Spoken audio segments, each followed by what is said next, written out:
Here's the best-known picture in economics, the supply and demand graph in its simplest form.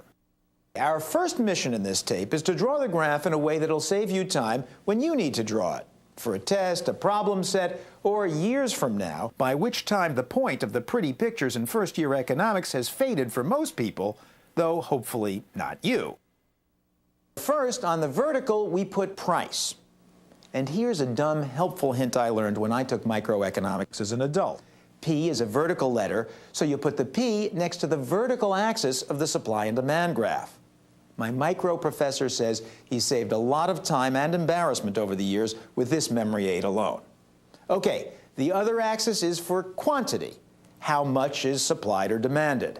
With price now spoken for on the vertical, quantity goes to the only axis left, the horizontal. So let's see how these so-called curves might get generated in real life.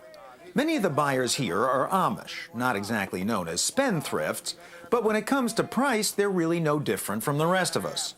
They love a bargain. Here, that might be $500 a cow. But at that price, not many cows would be brought to market. For milk cow suppliers, $500 is less than it costs to breed and raise them. If the price gets out of low, we just get out of the market.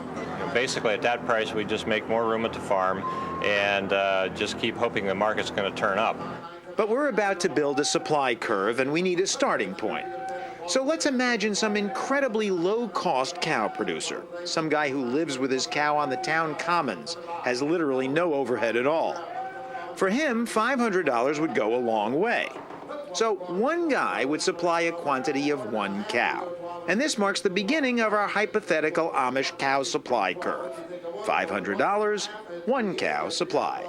But suppose the bidding started heating up. That's $1,000, auction lingo for 1,000. At that price, sellers like Dennis Wolf would be willing to join the supply curve and start bringing their livestock to market. At $1,000, we would probably sell half of our surplus stock at that point. So at $1,000, sellers would supply more cows, say a few. Thus, the next point on the supply curve. A lowish price would draw out only a lowish quantity. However, now imagine a higher price. As the price went up, if the price went to $1,500, we would sell most of our surplus stock. Our supply curve is filling out nicely. As the price rises, suppliers offer up quite a few of these gals. 2,000, not 2,100, we're going to move. And if the price gets up to $2,000, we sell our surplus stock plus reach into our own breeding program and sell additional cattle. If the price were to reach $2,000, Dennis would kiss Bossy and her girlfriends goodbye and virtually launch them all off to market. You could say the auctioneer would be milking the bidders for all they're worth, but the point is, more money per cow, more cows for sale. Here we go, she's fresh! 25 and a 50, you get a 50. I can't believe it, we're giving her away! Turn her once, turn her twice, let them see underneath. Look at the chrome all over the side of that udder. All those veins. What a heifer! Look, here we go. And finally, imagine that the bidding is utterly out of control. I don't know, $10,000 a head. In which case, tons of cud chewers would fly to market.